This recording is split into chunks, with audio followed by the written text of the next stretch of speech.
Hello, bienvenue dans un nouvel épisode du podcast Entreprendre et voyager. Déjà, j'espère que tu vas bien. Si tu me connais pas, moi c'est Marion.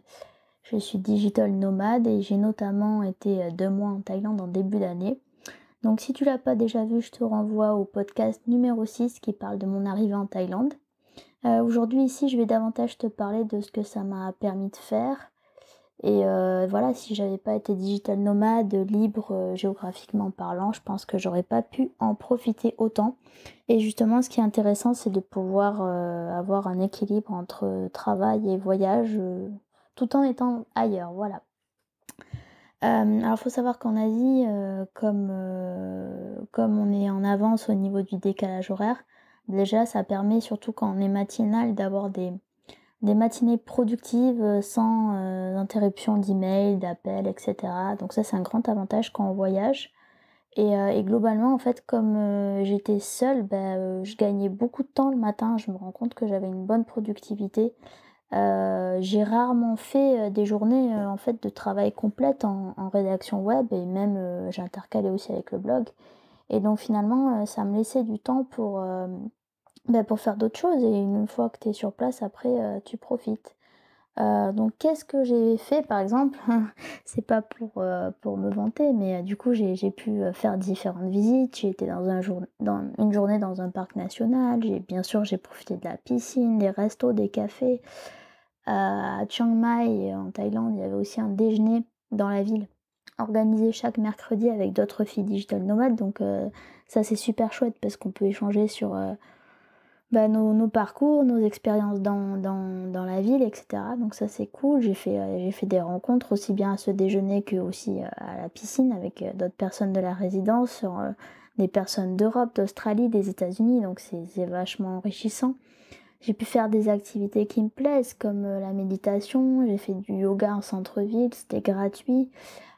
J'ai fait, des petits investissements, j'ai fait des achats d'occasion, j'aime bien donc ça, c'est toujours chouette. Donc voilà, une fois sur place, c'est pas forcément très, très cher. Ce qui est le plus cher, c'est, les billets d'avion et quand on s'y prend à l'avance, c'est peanuts, hein, comme on dit et un petit peu le logement, mais après il y en a pour toutes les bourses et tous les goûts. Aussi, voilà, ce qui est intéressant, c'est de pouvoir expérimenter la vie locale, de faire ses courses, de voir comment ça se passe, les produits, les différences, ça c'est super intéressant. La nourriture, les marchés, j'ai été aussi au cinéma et je t'ai pas raconté je crois, mais j'ai été voir un film en thaï pendant 2 heures et demie et franchement c'était super marrant. Non seulement le film était drôle en plus on était que 3 dans la salle et il y avait juste un couple de jeunes thaïs derrière moi donc c'était marrant, ils me regardaient un peu genre, «C'est qui cette fille?» mais c'était rigolo.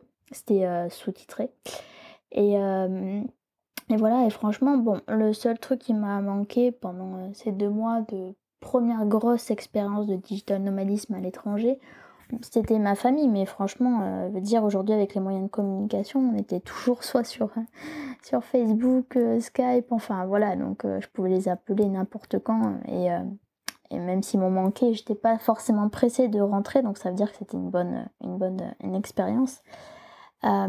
Aussi voilà, la Thaïlande, ça m'a permis de faire une pause, une rétrospection sur moi-même. J'ai appris des tas de choses, et puis, voilà, au lieu de séparer les vacances de son travail, ça permet de faire les 2 en même temps, ce qui fait que en fait, j'ai pas perdu d'argent en partant, tu vois? J'ai continué de gagner de l'argent tout en voyageant, donc c'est un cercle vertueux, en fait. C'est hyper motivant, plus tu motives, plus tu travailles enfin voilà, c'est super cool. Et puis ça m'a bien sûr, j'ai géré aussi quelques galères, hein, faut pas croire que tout était rose bonbon. Parmi elles, bon ça va, j'ai quand même été bien lotie, mais je veux dire, il y a quand même eu des pannes de courant, donc heureusement que j'étais en avance dans mon boulot parce que, voilà. Des pannes de courant, qu'est-ce qui s'est passé d'autre? Bon, mis à part le décalage horaire, oui, j'ai quand même été, à l'hôpital à Chiang Mai, parce que j'ai une infection, aux yeux qui était assez douloureuse et je savais pas trop quoi faire et en fait, j'avais un peu peur, pour tout avouer, d'aller à l'hôpital là-bas. Mais je me suis renseignée. Alors ce qui a été super cool, c'est que j'ai été dans la rue en fait, dans le quartier où j'étais à Niman J'ai demandé à plusieurs tailles, qu'est-ce qu'ils me conseillaient de faire. Je suis même rentrée dans une clinique d'esthétique pour leur demander leur avis et franchement, ils ont été super sympas. Ils m'ont dit: «Vous allez là, vous demandez à telle personne et tout, n'hésitez pas à y aller en tuk-tuk, ils vous conduiront directement». Donc j'ai été chez l'opticien aussi, enfin bref, j'ai demandé à plusieurs personnes et ils ont été très gentils et tout ça. Je pense en France, tu peux pas rentrer dans une clinique d'esthétique comme ça et qui te renseigne, enfin bref, voilà, c'était chouette et à l'hôpital, ça s'est très bien passé, sans commentaire, c'était pas du tout onéreux, j'ai été prise de suite, il y a eu aucune attente, il y avait eu plusieurs examens hyper poussés. Dès que tu rentres à l'hôpital, tu es accueilli, ils te prennent la température, tu règles directement, la facture, tes médicaments à la fin, donc ça c'était franchement une sacrée leçon. Et puis voilà, j'ai tout simplement réalisé mon rêve parce que je voulais aller en Thaïlande depuis mes 6 ans. Mes 6 ans, ça fait longtemps, hein, j'en ai bientôt 29 aujourd'hui. Donc voilà, j'ai réalisé mon rêve et en fait, ce qui est beau là-dedans, dans le digital nomadisme, sur quand tu es passionné de voyage et d'entrepreneuriat, c'est que tu prédis pas ton futur, ta réalité, tu la crées toi-même pour toi, tu le rends possible, tu rends possible tes rêves pour toi et ça c'est super. Hem, Si je peux te donner des conseils, si justement tu veux toi aussi faire, ta première aventure de digital nomade ou en Thaïlande ou ailleurs, c'est de d'abord t'y prendre à l'avance bien sûr, et aussi, pas hésiter à demander de l'aide.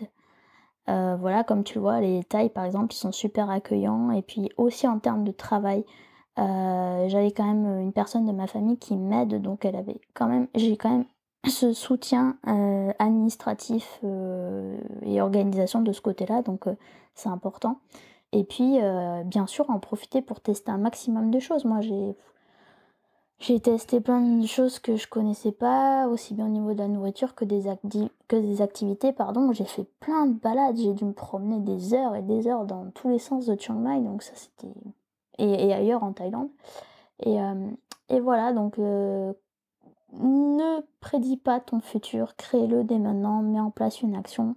Si tu as d'autres questions par rapport à la Thaïlande, parce qu'il y a vachement de trucs à dire, n'hésite pas à me les poser dans les commentaires.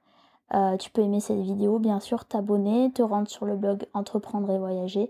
Moi, je te dis à bientôt en Thaïlande, en France ou ailleurs. Ciao!